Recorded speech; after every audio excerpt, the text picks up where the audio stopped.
If you're a leader or an aspiring leader in the business of lifelong learning, you're in the right place. I'm Celisa Steele. And I'm Jeff Cobb, and this is the Leading Learning Podcast.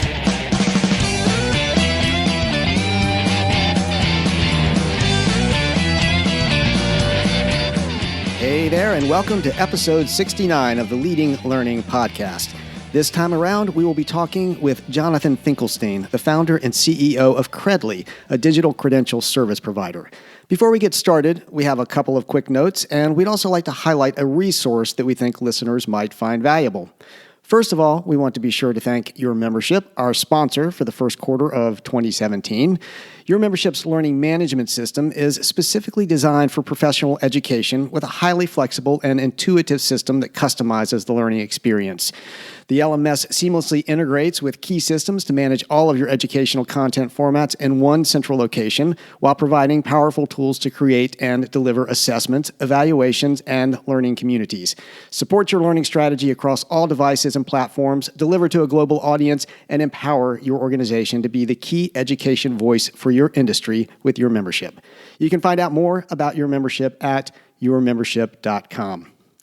Next, we encourage you to ask yourself, am I a serious learning business professional committed to investing in my own professional growth and improvement? If the answer is yes, then there is no way you're going to want to miss out on Learning Technology Design, or LTD for short, our upcoming virtual conference created specifically for professionals in the business of continuing education and professional development. The event will take place March 1st through 3rd, and you can get all of the details at ltd.leadinglearning.com. We really hope you and others at your organization will consider joining us.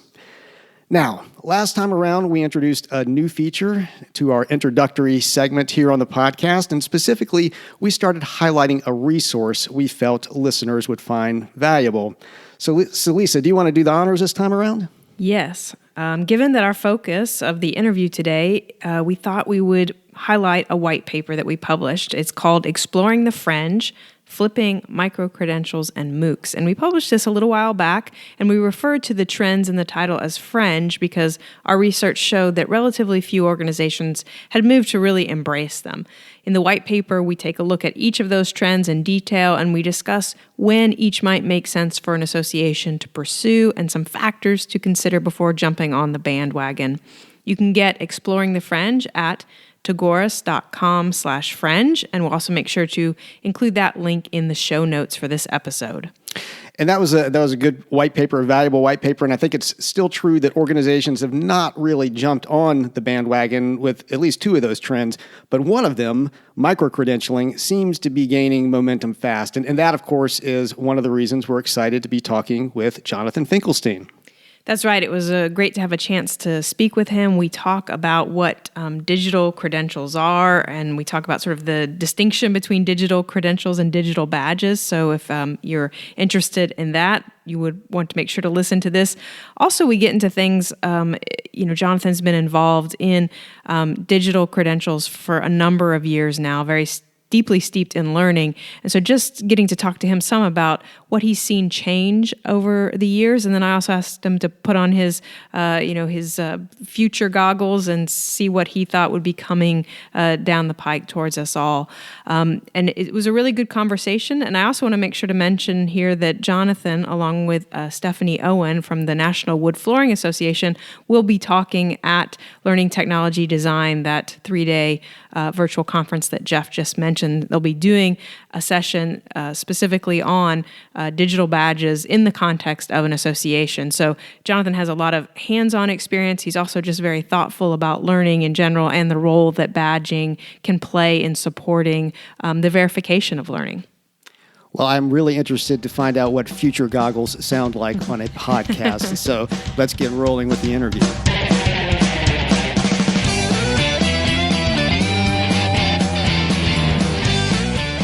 I'm Celisa Steele, and this is the Leading Learning Podcast. And today I'm talking with Jonathan Finkelstein. Jonathan is the founder and CEO of Credly, which is a digital credential service provider, and he has deep experience working in the field of learning and education at Credly and at previous organizations. So Jonathan, first, thank you for making time to talk with me. Celisa, it's a pleasure. Thanks for inviting me. And so since the introduction I offered was pretty brief, I want to give you opportunity here at the beginning to say a bit more about yourself and your background and Credly. Thanks for the opportunity to do that. My background is I'm the son of two public school teachers from New York City who care very much about experiential learning and authentic learning. And I grew up appreciating that learning happens both inside and outside the traditional classroom, and that all of it tells the story about who we are and what we care about and what we can offer the world. And I noticed in working in the world of online learning and working with large mission-oriented organizations to bring the learning and education programs they offer online over the last many years, that there was a lot of great attention to how we engage people and create meaningful learning experiences, but very little attention to the outcomes of those amazing learning experiences. How do we give people a way of showcasing what they know? What is the proxy or the artifact that is left behind after a great learning experience? And traditionally, that if there is anything, it's been a paper certificate. And yet we've seen very little innovation in that output. It seems to me that in a world in which you can have amazing internships and incredible 3D online learning opportunities and amazing games and simulations and amazing in-person classroom activities, that we haven't innovated on the credential itself. And that's really where the idea for Credly came from. How can we provide greater value of the outcomes of great learning experiences?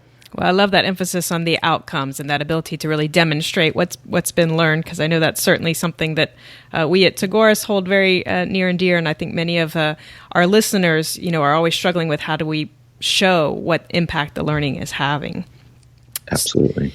So I know that digital credentials are a big focus then of what you do there at Credly. So what I want you to do now, though, is define that term, digital credential, and as part of that definition, if you would also say whether or not you think that term is synonymous with digital badge. That's a good question. I think there are a lot of people around lots of tables, even here in this year, still trying to answer that question, because there are a lot of different ways that people describe what a credential or a digital credential is. I'm going to take what I think is the simplest, most versatile definition, and it's the one that I really come back to. I think that a credential is any claim that is verifiable by some other party. In other words, anything that's not simply self-reported information. Think about what's on your resume, think about what's on your LinkedIn profile, think about the things you say about yourself, and then think about what kinds of things other people can say or have said about you. Most traditionally, those have been things like your degree or your college transcript, or perhaps a professional certificate that you've earned. Those are credentials. But your driver's license is a credential as well. And increasingly, there are groups focused on individual competencies and verifying very specific skills and being much more granular about what you can assert about what someone else knows. What else can someone claim about what they can do as verified by a third party? Whether it's a competency-based education program at a university or an association that has specific certificate or training programs in very specific skills. I think the outcomes as verified for any of those skills or full-on certificate or degree programs can represent a credential. So I take a very open view as to what it is, because in different contexts, credentials can come in different denominations of currency, different sizes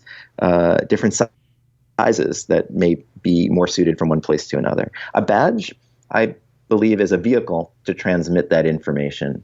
A badge can represent an entire degree or professional certificate, or it can be for one very discrete skill, like you know how to code medical records or code JavaScript. So a badge is one vehicle, one transportation method to let someone know that you have a verified claim or a credential to your name. Okay, so credential sort of the bigger, the more umbrella term, and then the badge would sort of be one option within that umbrella. Or That's right. I think if you think of it this way, a credential could be represented on a paper certificate. It could be represented as a single line of data in a spreadsheet. It could be represented as something written to a blockchain. It could be something issued as a badge or an open badge where that data is in a different kind of package. Think about opening up any kind of software program that you use, or Google Docs or Microsoft Word. There's a file menu, and you can save your data out in different formats. To me, a badge is one kind of format, albeit one that has gotten a lot of recognition because of its portability and because of the open standards that it represents. Yeah. And so, here we are, and I think you talked about this a little bit in your opening comments, but, just talk a little bit about the relationship between digital credentials and learning. For me, a credential is a marker in time. It's a way of looking both forward and back at the same time. What I mean by that is when you give learners an opportunity to appreciate what they've accomplished, you're saying, hey, we watched you in action. We assessed your learning. We watched you complete successfully a course or an assessment. And we can now vouch for you and say, this is what you're capable of. Here are your capabilities. Here are your skills, your knowledge, even your talents.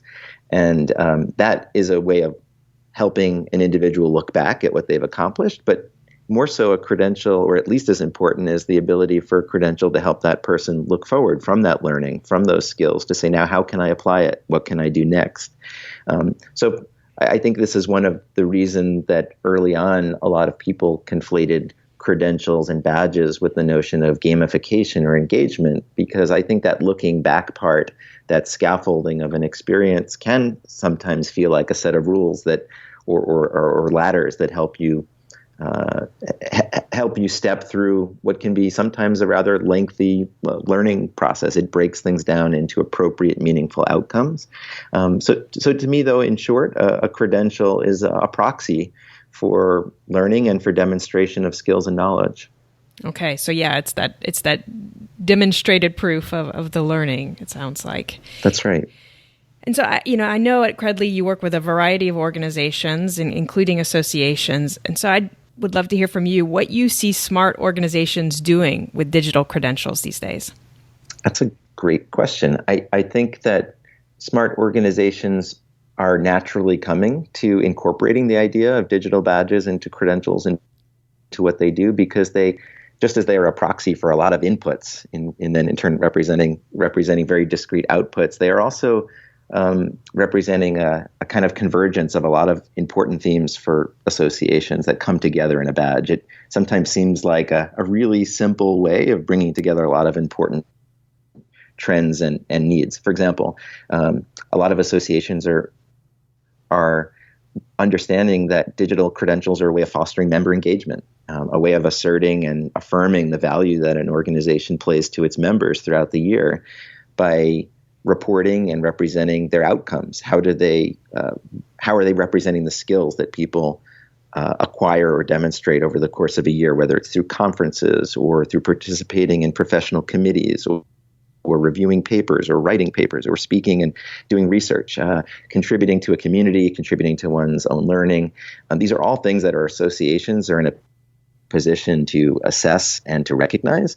And they're also a great way of validating the association as an important contributor to professional trades and to the lives of individuals who are advancing in their careers.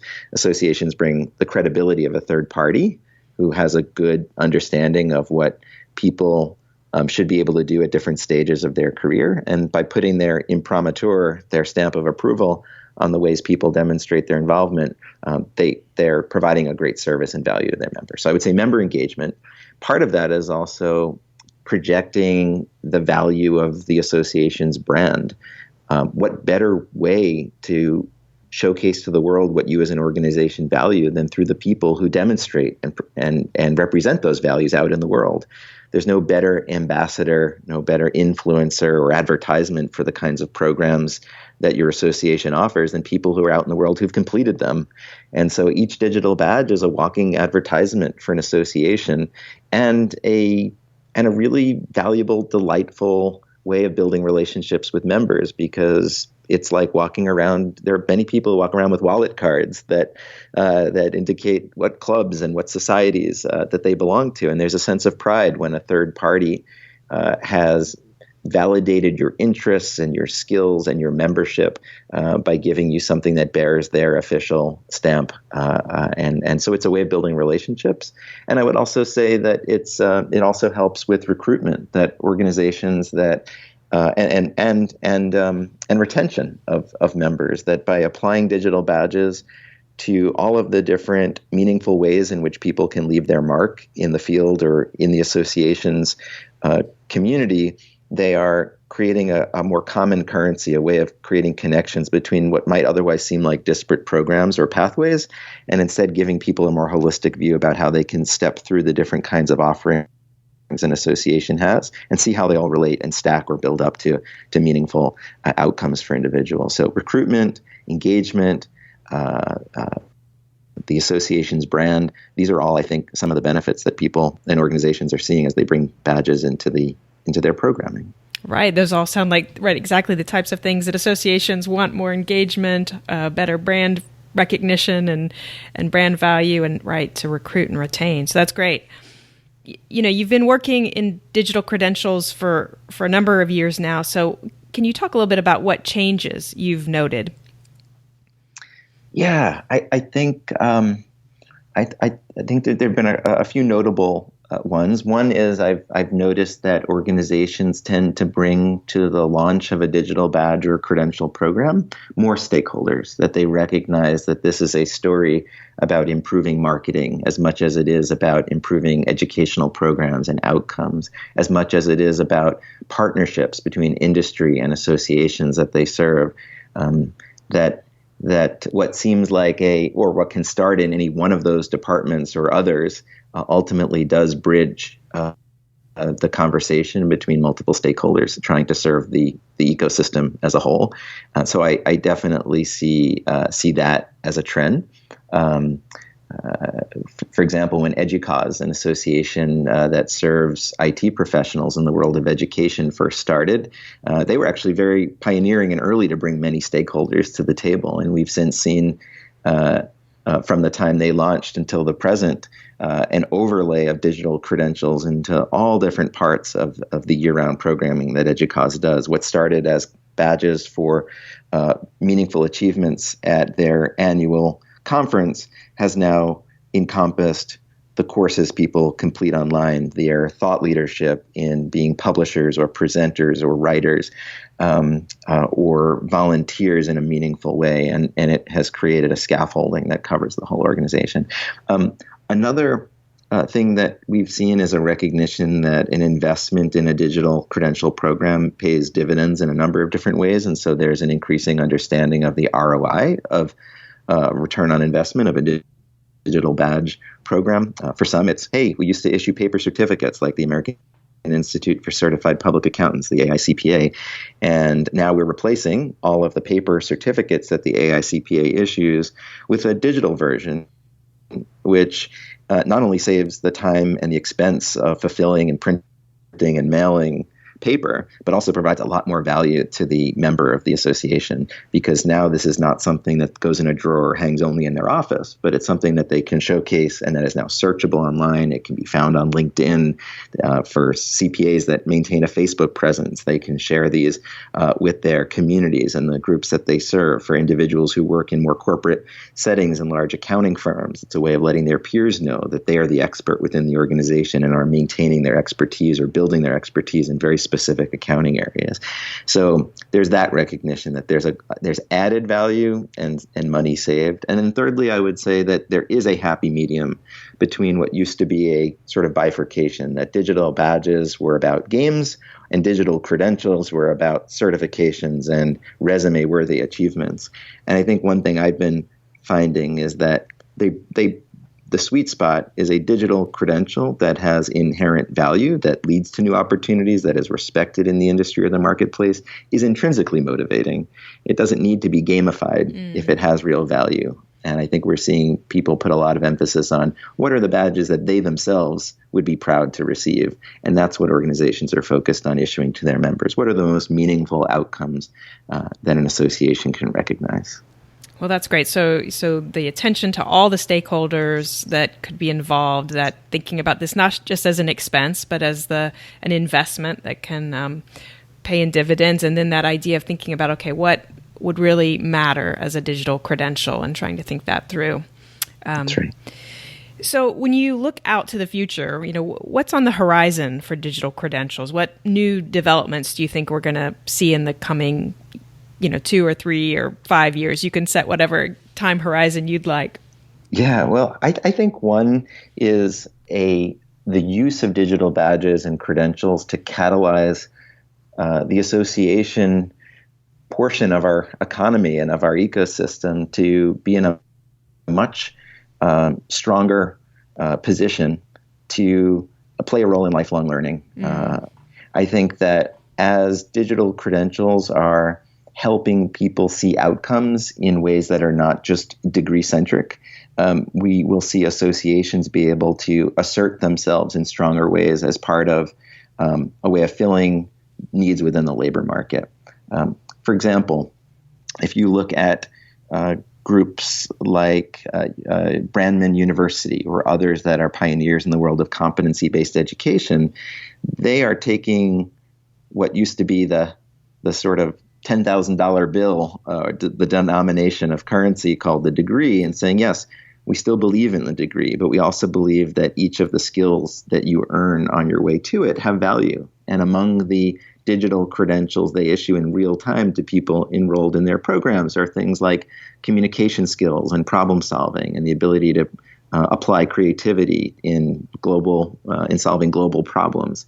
But because they have broken their credential called the degree into smaller units, they're actually able to take workforce outcomes that come from or assessed by associations, industry certifications that nonprofit organizations are able to assess and blend those into that learning experience, giving someone a chance to essentially shop in the competency marketplace, as my colleague Ryan Craig calls it, the idea that you can piece together just the pieces you need to get just the competencies you need to get the job that awaits you or to get on the project or the team that you belong on.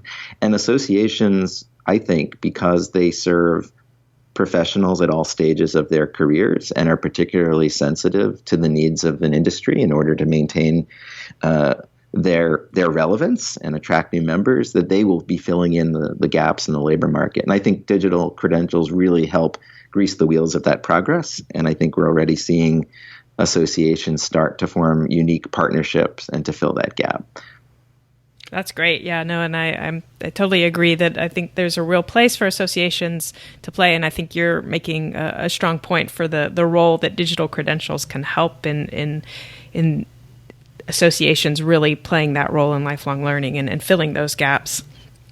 Yeah. So there, I asked you to make a little bit of a prediction in terms of what was going to happen. But if we go the other way and get really practical about the here and now, if a podcast listener is wondering, okay, how do I get started with a digital credential at my organization? What would you recommend to her? What would be a first step or two to get started?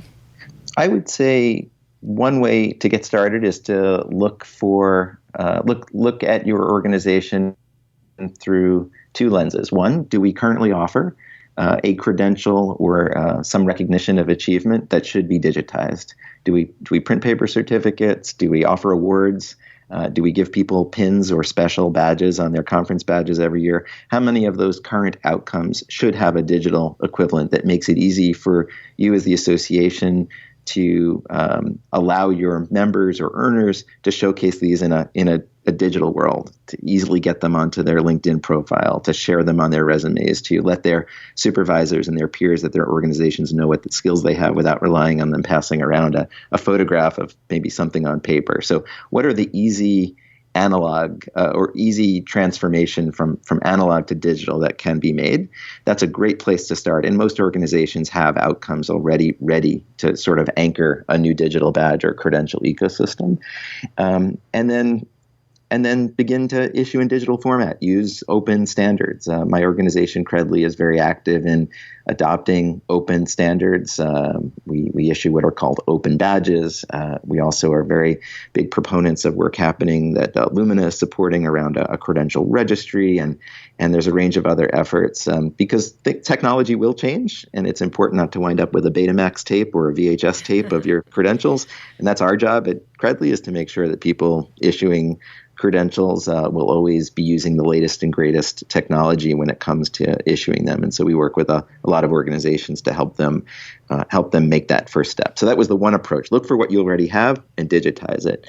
Two is inventory the ways in which your programs allow your members to leave a mark, to sort of mess up the snow and showcase what they know. And are there ways to create a digital badge program that actually fill in the gaps, that recognize learning and outcomes where they're not already being recognized? That's an equally valid place to start, and these are not mutually exclusive.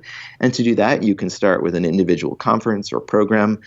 You can start with an individual type of member, like your new members, like such as your up and coming millennials who are joining for the first time, and sort of follow their pathway across the year. What are the places in which you can arm them with a digital badge that helps them be more effective in communicating what they know and what they can do in the workplace as they get started, while providing you data about what their interests are and how they're using these credentials and what kinds of new programming you can offer to help complete that pathway or get them to become renewed members who remain engaged. So there are places to issue badges. Obviously, self-servingly, Credly is one of those places. But don't let that be I think the first part of getting started is to simply be a little introspective and look at what your programs are, and decide which are the nickels and the dimes and the quarters and the dollars in that ecosystem, and pick one of those or all of those denominations and begin to issue. Well, great. So there's some ways to get started, but when you see organizations get into implementation of digital badges, what are some of the typical barriers that might be hit, whether that's within the organization that's looking to implement, or whether it's even just kind of at the broader societal level? What are the barriers to really, across the board, having digital credentials really explode? One would be metaphorical paralysis, the idea that, there are so many things we could do, where should we start? Right. And feeling like the entire ecosystem or world of their badges or credentials need to be mapped out before any single one can be issued. And what we have found is that, while it's nice to have a general plan, a blueprint, you do not need to have it complete. You can introduce quarters after nickels and dimes. You can introduce or start with the dollar, meaning start with the credential you already issue and digitize that, and then fill in gaps later. That you begin to understand what your members and what your audience values as you start to do this. And so that's the first thing. It's you shouldn't feel that you need to have the whole structure or blueprint in place before you begin. You will learn a lot. The second barrier can sometimes be wondering what the value of the badge will be, wondering if this is something new. If it's not for an existing industry recognized achievement or credential, will introducing something new provide cause confusion or cannibalization of other programs? And I think that's actually very simply addressed by talking to the third party that would value this and asking them, if I produced a record, a verified claim, or digital version of a certificate that someone had achieved a certain outcome, would you value that? Would you interview this person for a job? Would it make it easier for you to find people with specific skills? Would you, as an association yourself, would somebody with that credential be a better candidate for speaking at your annual conference or being approached to chair a committee or to research a paper? How would you give someone an opportunity because they had that credential? So simply applying the litmus test, how would we as an association, or how would a third party such as an employer or a recruiter or a peer in the field value it? And usually that question can be answered very easily, and you don't need to wonder whether the credential would have value. You will know. Right. Well, great. And so this is the next to last question, and this is one we like to ask everyone we interview for the Leading Learning podcast, and it's simply about your own practice and approach to lifelong learning. How do you keep learning, Jonathan? The most important thing to me is to make sure I have access to interesting people with different perspectives and skills than I do, who can point me into territory that I would not tread if I were left to my own devices. So I think there's a lot of ways in this world for people to be really smart, and I think there's a lot of smart people in all sorts of places, whether you find them in your current workplace, whether you find them by joining associations, whether you find them by following people on social media that you wouldn't normally have followed.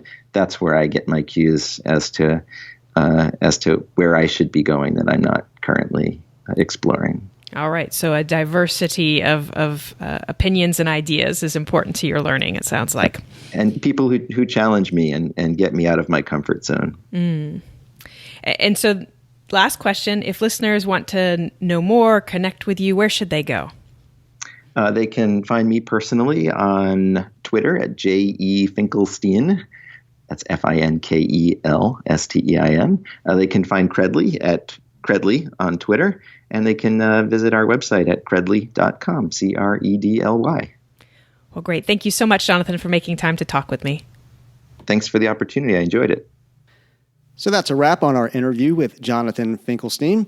As we're exiting, we want to say thanks again to your membership for being the sponsor of this episode of the podcast, and indeed for the whole of the first quarter of 2017. And you can find out more about your membership at yourmembership.com. And we also want to mention again that we have registration rolling for Learning Technology Design, or LTD, our virtual conference that is specifically for professionals in the business of continuing education and professional development. Again, you can get all the details and register at ltd.leadinglearning.com. To get show notes for this episode, go to leadinglearning.com/episode 69. While you're there, you will see options for subscribing to the podcast. And if you are getting value out of what you hear, we would be truly grateful if you would subscribe. And we'd also be grateful if you'd take a minute to give us a rating on iTunes. All you have to do is go to leadinglearning.com/iTunes. Just takes a minute, and we'd really appreciate it. It makes us feel good that there are appreciative listeners out there. Also makes it easier for others to find the podcast. And consider telling others about the podcast. You can send out a tweet simply by going to leadinglearning.com/share, or if tweeting isn't your thing, you can pick another social network of your preference to spread the good word. So thanks again, and we'll see you next time on the Leading Learning Podcast.